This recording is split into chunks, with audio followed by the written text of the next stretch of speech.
Fala pessoal, beleza? Aqui é o professor Anderson, professor de Física, trazendo aqui para vocês mais uma questão de concursos na área da Física. Essa daqui é mais uma questão que caiu para professor dos IEFs do Instituto Federal de Tocantins. Ela diz o seguinte: a figura a seguir mostra um circuito formado por dois resistores R1 e R2, um capacitor C, uma fonte de força eletromotriz ideal E e uma chave S. R1 é igual a 10 ohms, R2 igual a 20 ohms, C igual a 10 milifarad e E igual a 40 volts. Inicialmente, a chave S encontra-se aberta. Sobre o circuito a seguir, marque a alternativa correta. Daí ele dá o circuito, e a primeira alternativa é a seguinte: imediatamente após a chave S do circuito ser fechada, a corrente no resistor R1 é igual a zero, e a corrente no resistor R2 é igual a 2 amperes.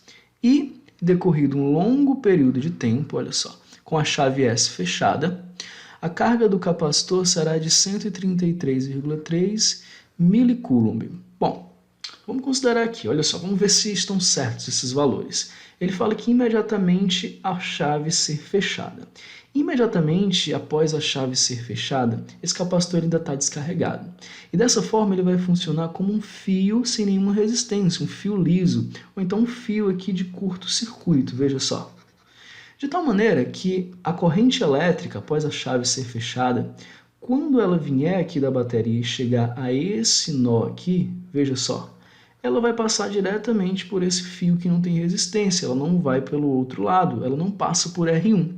Dessa maneira, de fato, a corrente elétrica aqui, nesse instante, em R1, ela é igual a zero, ok? Então, corrente aqui, 0 ampere, aqui por R1.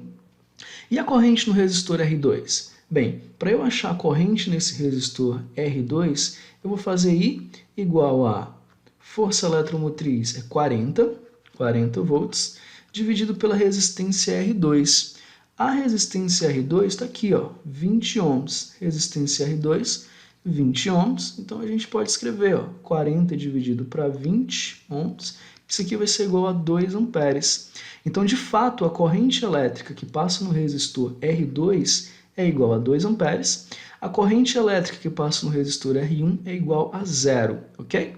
Então, vamos ver agora a terceira coisa que ele afirma aqui para a gente. Ele diz que após um longo período da chave ser fechada, a carga no capacitor C tem esse valor aqui. Bom, depois de um longo período de a chave ser fechada, deixa eu colocar outra cor aqui para a gente tem que a carga do capacitor, sendo a carga máxima, ela vai ser igual a C vezes U, que é a diferença de potencial a que vai estar submetido esse capacitor. Bom, quando o capacitor está totalmente carregado, ele funciona como uma chave aberta. Então, veja só, vou colocar aqui, ó, você pode desconsiderar esse capacitor. Digamos que ele está totalmente carregado aqui e ele funciona como uma chave aberta, faz de conta que ele não está aqui, tá bem? E daí a gente pode calcular a DDP a que ele está submetido.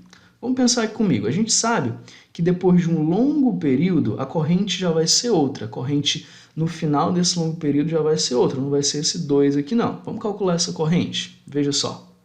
Depois de um longo período, a corrente elétrica ela vai ser igual a E sobre R1 mais R2. Afinal de contas, veja só, a corrente elétrica ela vai ter esse caminho aqui, ó.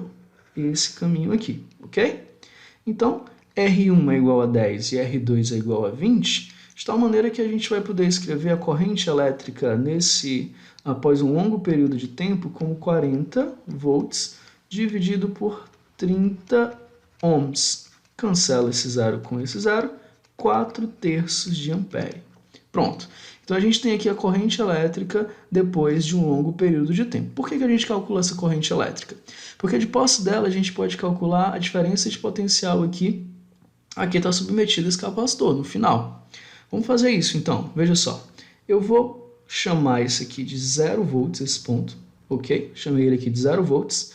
Quando a gente passa por cima dessa bateria no sentido aqui do menor para o maior potencial, eu vou ter uma elevação de potencial. Então, se aqui é 0 volts, aqui vai ser 40 volts. Portanto, aqui vai ser 40 volts e aqui também eu vou ter 40 volts. Ok. Então, vamos achar agora a voltagem, o potencial, melhor dizendo, aqui nesse outro ponto aqui de baixo. Veja só. Eu tenho uma corrente elétrica. Essa corrente elétrica a gente acabou de calcular como 4/3 de ampere.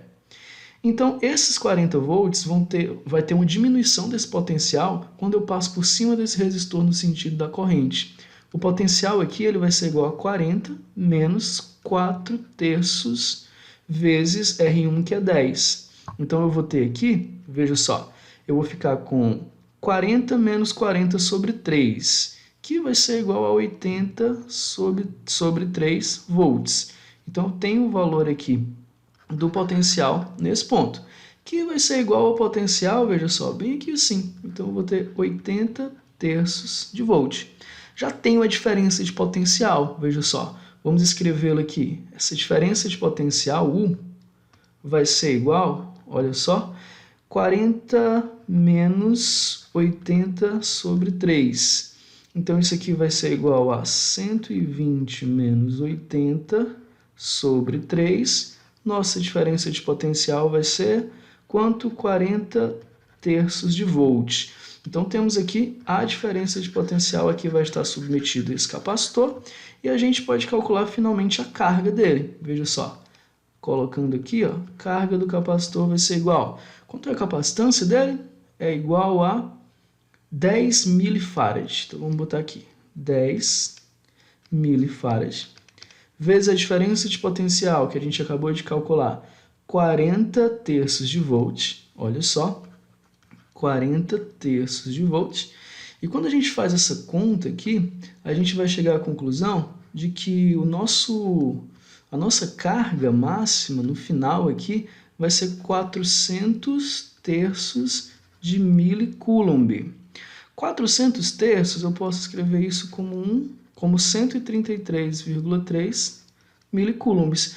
Portanto, a alternativa A já está completamente correta.